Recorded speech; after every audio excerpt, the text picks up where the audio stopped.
Smart at Work vous est présenté par Manutan.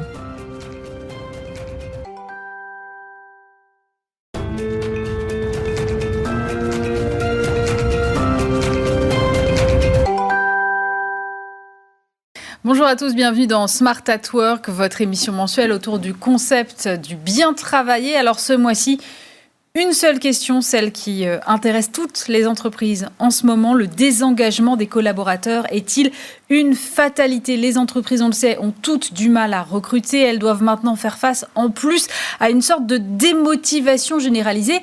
Mais l'est-elle tant que ça, ou est-ce un mythe ? Est-ce que c'est un désengagement générationnel ?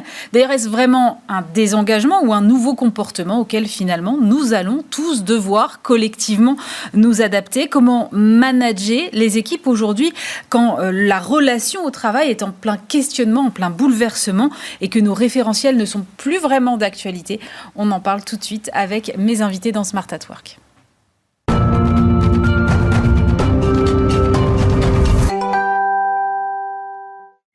Et pour commencer cette émission, j'ai le plaisir d'accueillir Christophe Nguyen. Bonjour. Bonjour. Vous êtes le président d'Empreinte Humaine, vous êtes psychologue du travail et des organisations. Quand je prépare une émission, moi j'aime bien mettre un peu tous les mots qui me viennent à l'esprit, tous les mots par ricochet comme ça auxquels me fait penser le sujet. Donc là, je me suis retrouvée avec grande démission, quiet quitting, pénurie de talent, quête de sens, équilibre vie pro, vie perso, télétravail, semaine de 4 jours. Et en fait, j'ai eu le sentiment qu'on était tous un peu perdus face à tous ces changements qui n'ont d'ailleurs pas forcément de rapport les uns avec les autres, ou parfois si. Il y a des nouvelles attentes, des curseurs qui n'ont pas encore complètement trouvé leur place, et que, grosso modo, on est face à une mutation de nos relations au travail, une mutation dont on n'a pas vraiment encore cerné les contours. Est-ce que vous êtes d'accord avec ça ? Oui, tout à fait. Je pense que ces nouveaux mots, cette novlangue aussi qui apparaît, est illustratif que ça bouge et que c'est pas fini. Je pense que c'est aussi pour ça qu'on n'arrive pas à cerner les contours, parce que c'est une mutation qui, selon moi, est liée à plusieurs phénomènes. Alors, il y a un sujet autour des nouvelles générations qui, finalement, aussi influence, on va dire, c'est cette question de remise en question des conditions de travail, du management. Il y a l'effet pandémie, bien entendu, qui a amené un repositionnement, ce qu'on appelle la centralité du travail, c'est-à-dire l'importance que les gens apportent dans leur travail. Quelque part aussi une révélation pour beaucoup d'une forme de déception par rapport à ce que le travail apporte en matière de reconnaissance, en matière de salaire. Tout ceci est accéléré, augmenté, renforcé avec la crise, l'inflation qu'on connaît aujourd'hui, le pouvoir d'achat, la reconnaissance tout court aussi, et puis un renforcement de la quête de sens qui traverse aujourd'hui toutes les générations. Et je crois que c'est pas fini. C'est vrai qu'aujourd'hui, on sait qu'aussi il y a une augmentation de l'absentéisme qui est aussi au milieu de tous les phénomènes que vous évoquez.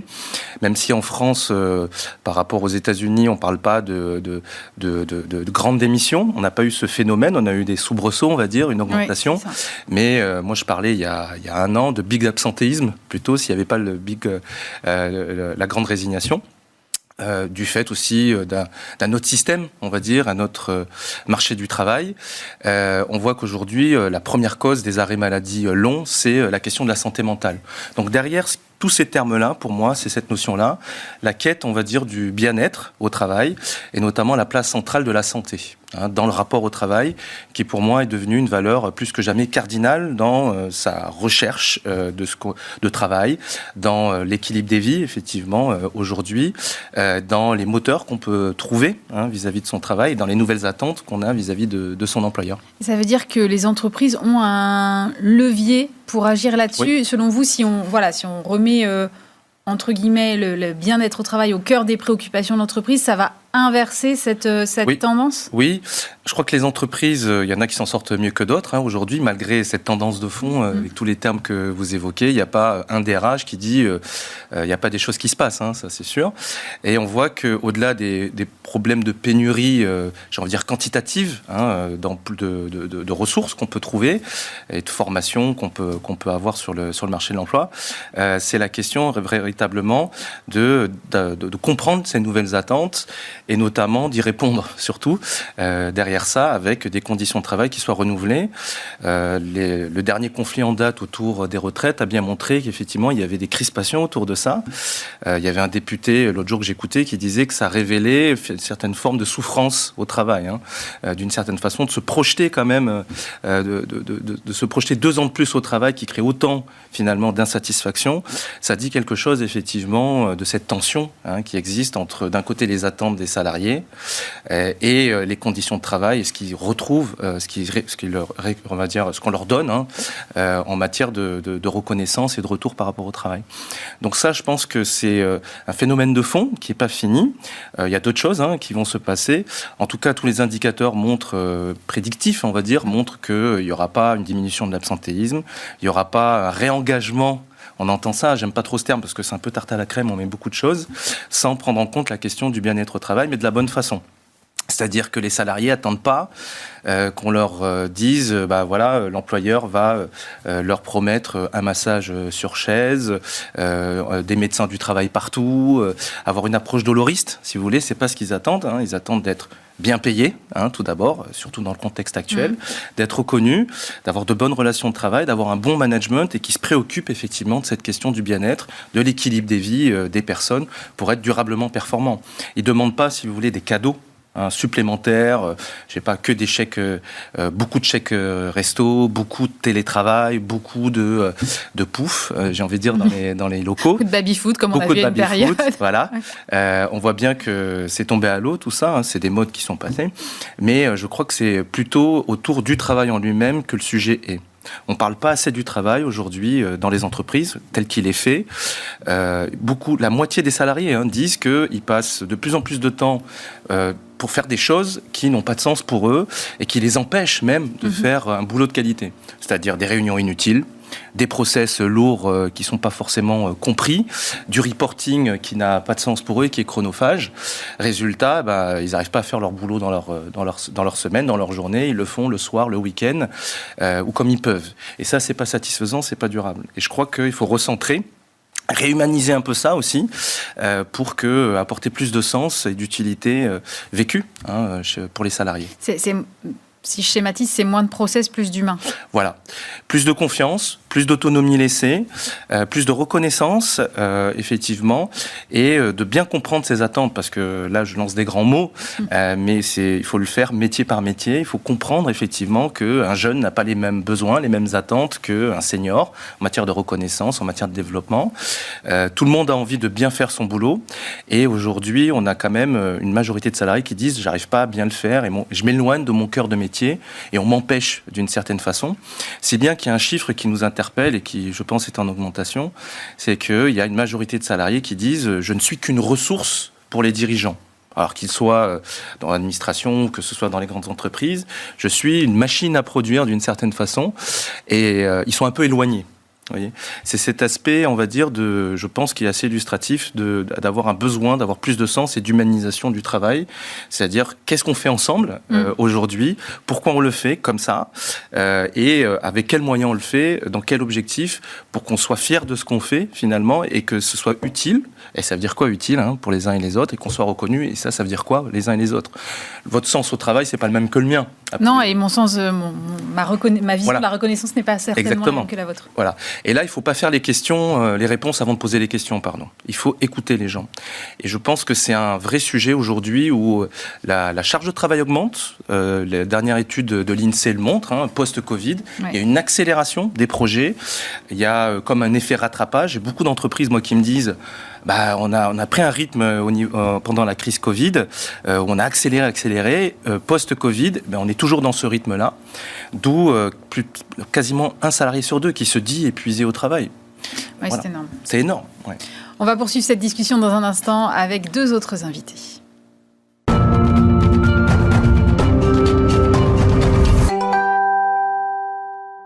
Et on poursuit cette discussion toujours en compagnie de Christophe Nguyen, président d'Empreinte Humaine, psychologue du travail et des organisations. Nous ont rejoint Amélie Favre-Guité. Bonjour. Bonjour. Vous êtes présidente de Talent Management Group. C'est un cabinet de conseil RH et de formation. Et puis Caroline Aquet, bonjour. Bonjour. Vous êtes DRH du groupe Manutan, partenaire de cette émission. Caroline, je voudrais peut-être vous faire d'abord réagir à ce que vous venez d'entendre, ce dont on vient de parler avec Christophe. En tant que DRH de Manutan, est-ce que vous vous sentez concerné par toutes ces thématiques, toutes ces évolutions? Est-ce qu'il y a des choses que vous observez plus particulièrement au sein du groupe? Alors, en effet, j'ai été extrêmement intéressée par tout ce que vous avez dit, qui était un condensé finalement de ce que peut être une feuille de route d'un DRH aujourd'hui et de ces petits sujets de préoccupation. Après, j'ai été complètement alignée sur le fait qu'on n'a pas vu, je pense, en France, la vraie grande démission telle qu'elle a pu être aux États-Unis. Maintenant, chez Manutan, c'est vrai qu'on a eu une augmentation du turnover à la suite du Covid. Alors là, ça redescend un tout petit peu. On va voir si c'est un trend ou juste un soubresaut, avec néanmoins beaucoup d'attention à porter sur l'identification en fait des sujets où ça bouge plus que d'autres, notamment dans les équipes tech, digitales, les jeunes, les gens qui viennent d'arriver. On sent que là, il y a un turnover qui est beaucoup plus fort et une vraie stabilité dans le reste de l'entreprise. Donc voilà, il faut toujours creuser les datas. Donc ça, c'est sur cet aspect-là, sur le quiet quitting, sur le désengagement. Ça, je pense que c'est un mouvement qui est beaucoup plus préoccupant. Parce que ça veut dire qu'il y a un petit désamour qui risque de se mettre en place entre les collaborateurs et leur entreprise. Et ça, c'est pas très bon signe, je pense, pour la société française. Et donc, les entreprises, elles ont vraiment un rôle à jouer, à se poser des questions. Qu'est-ce que je fais de bien et de moins bien ? Et voilà. Après, là, on a de la chance chez Manutan, c'est que je pense qu'on a une culture d'entreprise qui a toujours mis en fait l'humain historiquement, depuis la naissance de l'entreprise, au cœur du modèle. Donc, on découvre pas aujourd'hui le bien-être au travail, la considération, l'individualisation qu'on doit apporter à nos collaborateurs. Donc, on part peut-être avec ça, mais en revanche, énormément de sujets pour pérenniser ces modèles dans le monde qui est le nôtre. Amélie, vous êtes au cœur évidemment de toutes ces problématiques.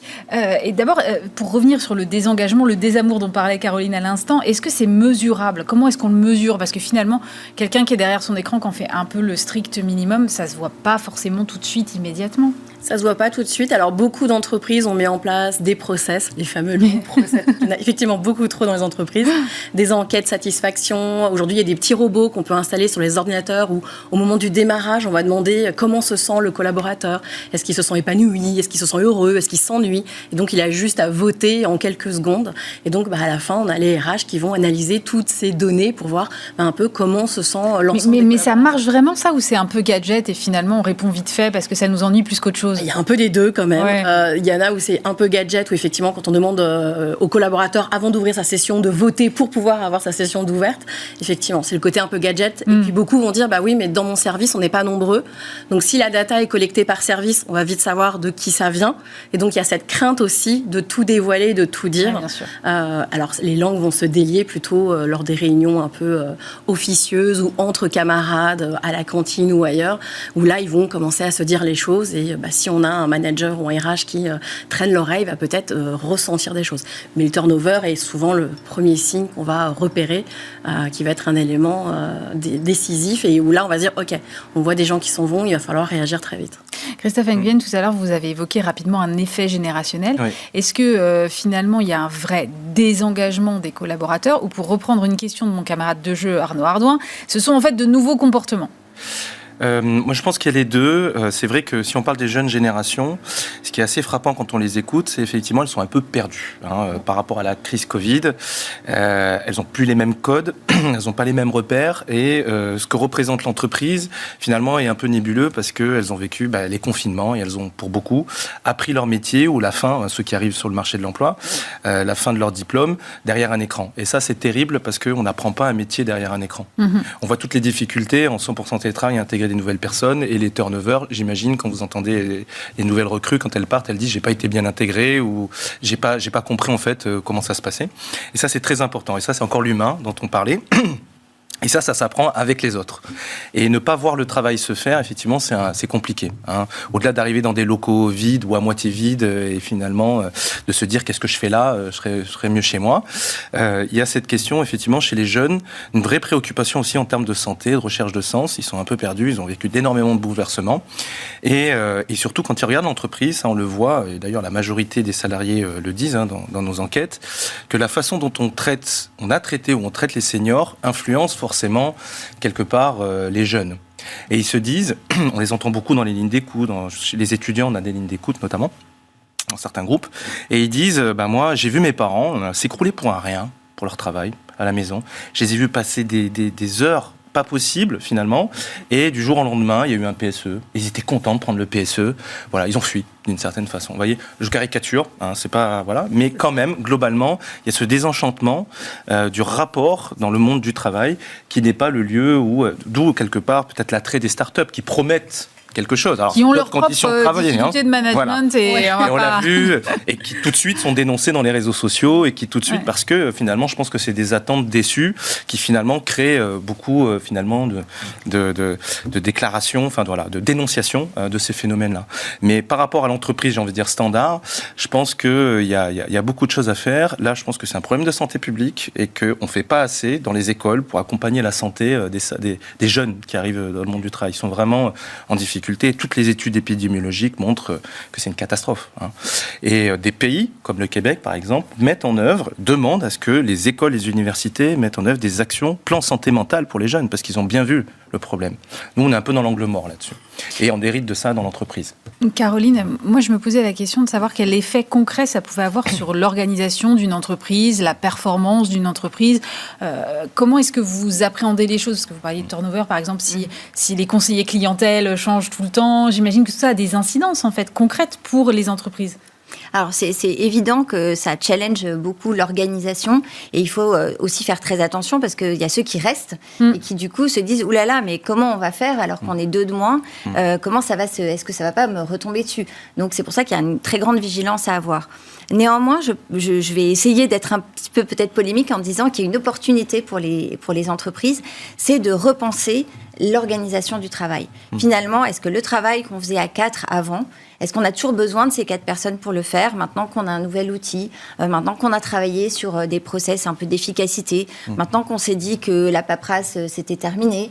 Donc là, il y a une façon peut-être d'être un peu plus ambitieux dans la façon dont on s'organise. C'est-à-dire que la technologie peut être une partie de la réponse. Oui, ou même parfois même sans rentrer sur un nouvel outil, juste se poser, vous savez, les méthodes de lean management où on se dit, OK, on regarde les irritants et on va gagner en fait du temps intelligent versus du temps perdu.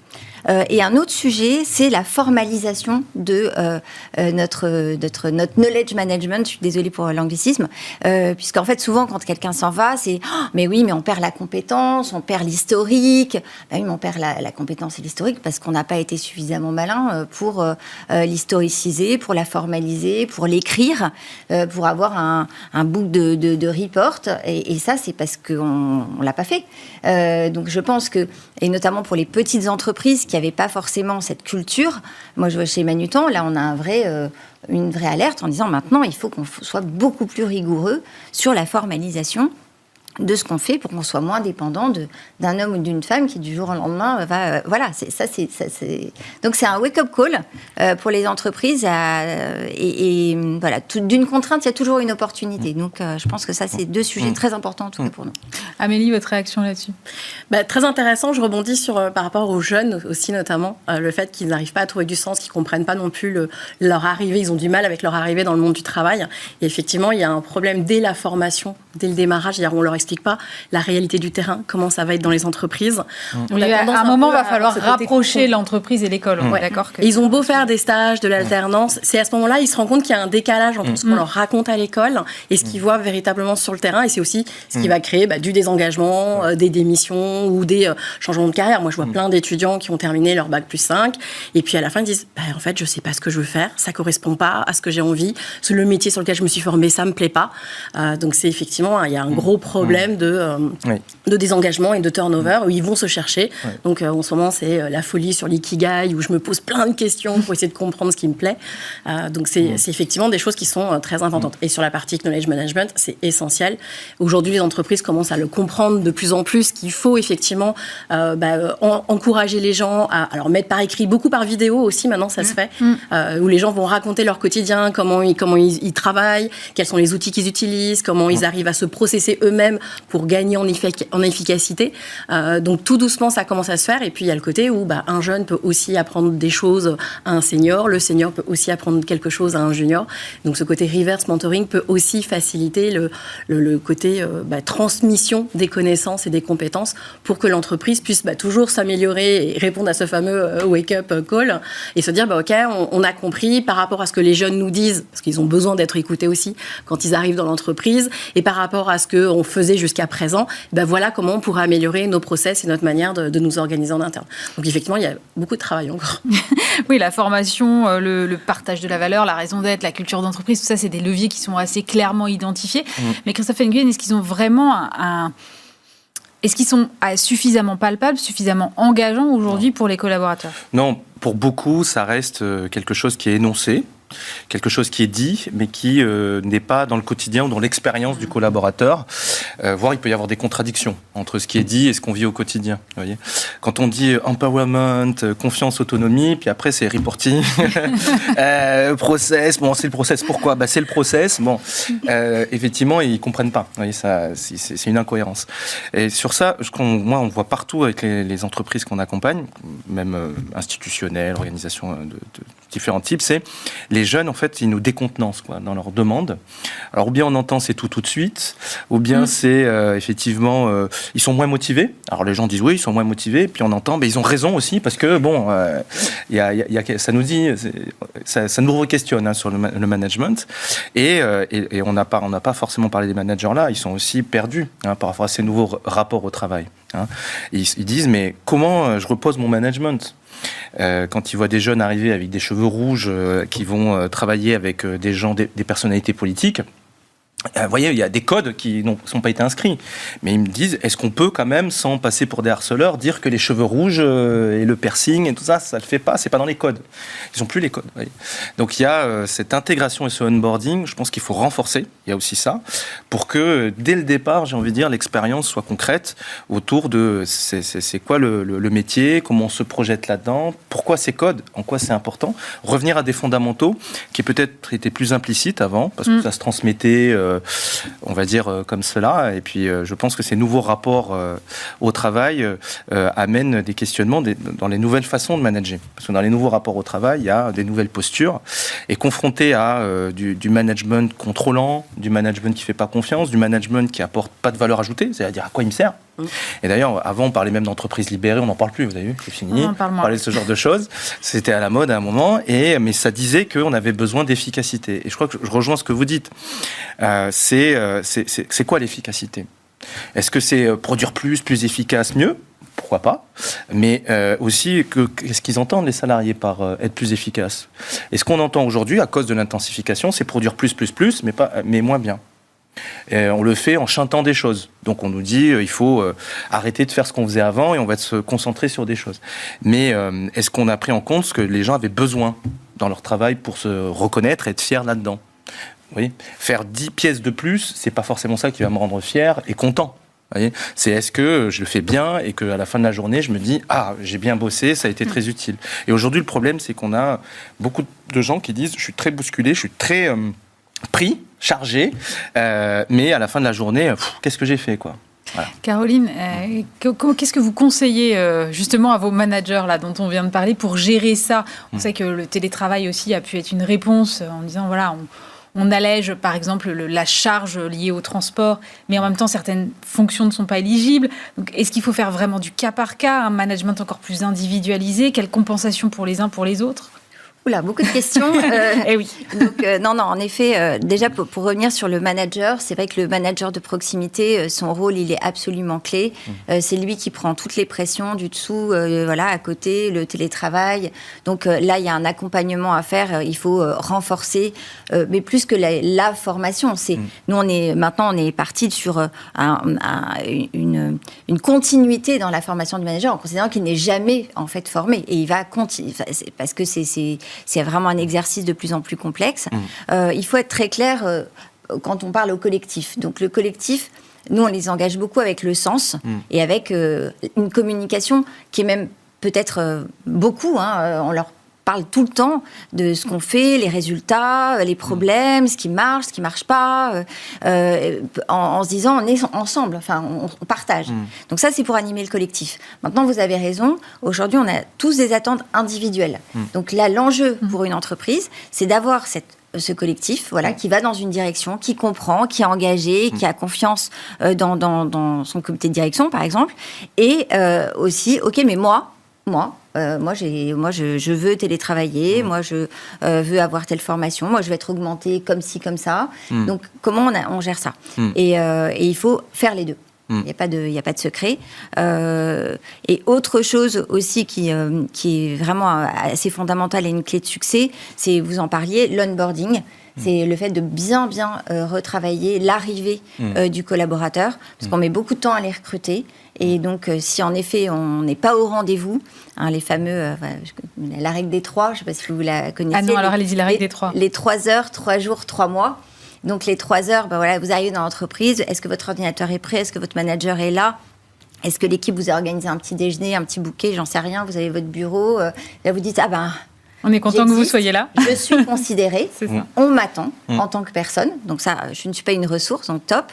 3 jours, c'est prendre ses marques, voir un petit peu les collègues, l'esprit d'équipe, les relations. Est-ce que c'est aussi bien que ça avait l'air ou est-ce que je me suis peut-être arrivée dans un nid de vipère? Donc ça, c'est hyper important.